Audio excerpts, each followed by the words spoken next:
Hello guys, in this video I am gonna tell you how can you block a website in Chrome.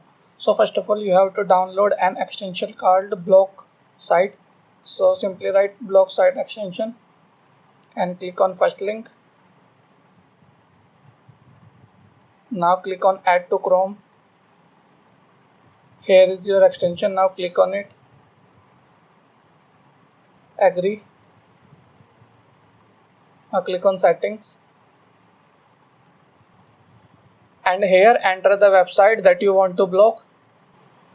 Just you can see here google.com is working fine. So now click on add item, and now google.com is blocked. You can see now. That's all guys, hope you like this video. For more videos like this, stay tuned.